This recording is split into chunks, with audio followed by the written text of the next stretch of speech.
Hello, super quick intro. Today I'm going to be showing you how you can solve the Hanayama Radix puzzle. Which means I'm going to be showing you how you can separate those two big hook bits from that middle piece that connects them both together.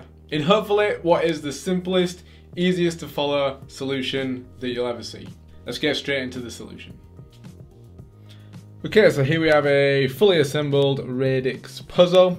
It's made up of 3 pieces. We've got the 2 big hook bits, which are slightly different in that they have ridges in different places, and the obvious part as to how you can differentiate between the two is around the sort of the feet of each side. This one has a ridge going around it. This one is pretty much smooth, just getting a little bit wider, and it also has the engraving Radix. And then the third piece, you've got this connecting piece down here. We're not going to need to name them or distinguish them in any way. It's just going to be, for the solution to this, it's going to be follow this routine and keep each piece in this position. So we're not going to need to distinguish between these 2 pieces as we're going through. Now what we're going to do to start with is we're going to take out the hook piece on the right and we're going to turn it upside down into this position here. What we're then going to do is take the connecting piece, we're going to slide it up into this loop, and then we're going to turn it around and place it on this knobbly bit of that first hook that we turned upside down. And that nice and conveniently then can slide past and over into this position. And with this hook piece now, we're going to turn it all the way through that connecting piece into this position. And then to get a better angle of the next moves, we're going to turn it into this position here. Then what we're going to do is we're going to grab the end of this, the Radix piece, and we're going to push that through into this position. If this bit gets caught, what you need to do is this connecting piece needs to come to the end of this shoe bit here. So if we readjust slightly and push that bit down past there, once we get to here, that piece then nice and easily goes through there, and then we can separate those 2 pieces. And then if we pull both of those hooks out into this position, we can sort of settle here for a second before we do the final few moves. From here, it is a case of just simply separating these pieces. Now we're going to feed this piece on the right all the way through that gap in here. So we're going to skip that connecting piece over there, and we're going to turn it around into this position here. And once we've got it through, we're going to tilt the puzzle into this position, and you'll notice it's a nice convenient fit for coming back over the top of there. Once we've pushed it through, we're going to tilt it into this position because it's easier to see this next move, which is we're going to tilt this puzzle, this piece this way, and we're going to get this corner over the bottom corner of this connecting piece here. So we're going to turn it around that corner into here, and then with a bit of a wiggle, we're going to separate that piece from there.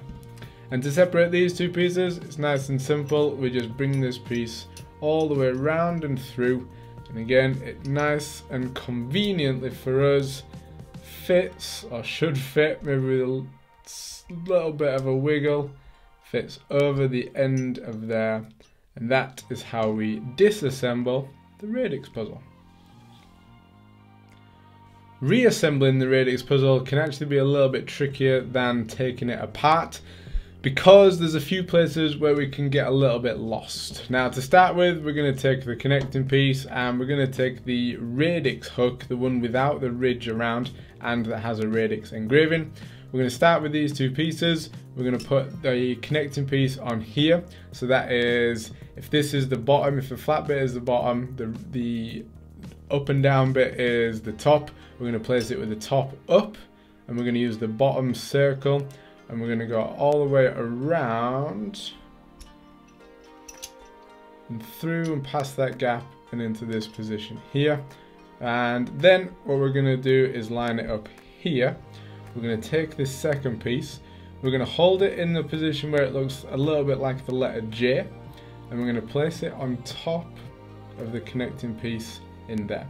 If you give it a little bit of a wiggle, it should jump past this piece or that bit there into here, and we've then got a little bit of room to turn and then come back over this bottom corner into this position here.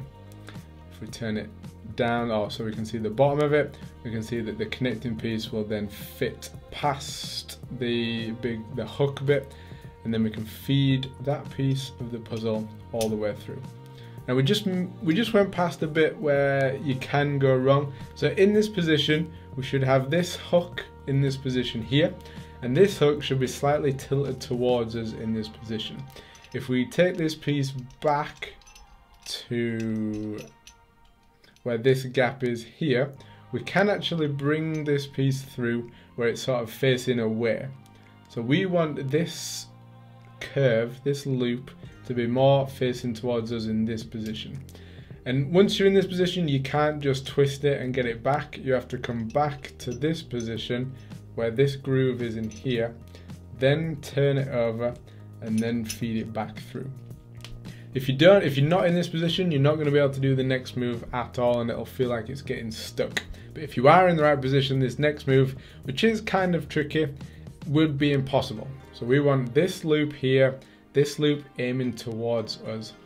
What we're then going to do is push the hoops or the loop pieces away from each other, and we're going to slide the connecting piece under the loop on the left, and we're going to feed this foot through this loop, and we're going to feed this foot at the back through this loop here. So these are going to sort of twist into each other into this position, and then we can grab that foot of the radix piece and feed it all the way through to here.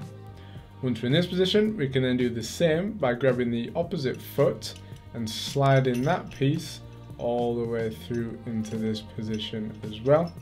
Now to make this next move easier to see, we're going to turn all the pieces over, and again you'll see that the connecting piece is now going to slide past that piece and over the top of the end of that loop and out into this position here. We can then slide the connecting piece all the way down to the bottom of the opposite side foot, and you might recognize this position. This was the first position that we were in. We're going to turn this piece the right way around, put it in that connecting piece, and we have reassembled the radix puzzle. So there it is. That is how you disassemble the radix puzzle and then re-put it back together. Now, even seeing that solution and following what I do with those moves, it can still be quite tough to do. It's very hard to keep 2 bits still while you move 1 bit and keep 1 bit still while you try and move 2 bits. It's a very slippy puzzle. You have to turn it around and change the orientation quite a lot. If you are still struggling to solve the radix puzzle for yourself, then play it again, but play it in like super slow motion, and it should be a little bit easier to follow along to. And if you have any questions about the radix solution, then make sure you comment below. I will help out as much as I possibly can. And thank you very much for being here. If you want to see me struggle through the radix puzzle for the first time, or if you want to see any other step-by-step solutions to any of these other Hanayamas, then click my face here to subscribe, and I will see you next time. Peace!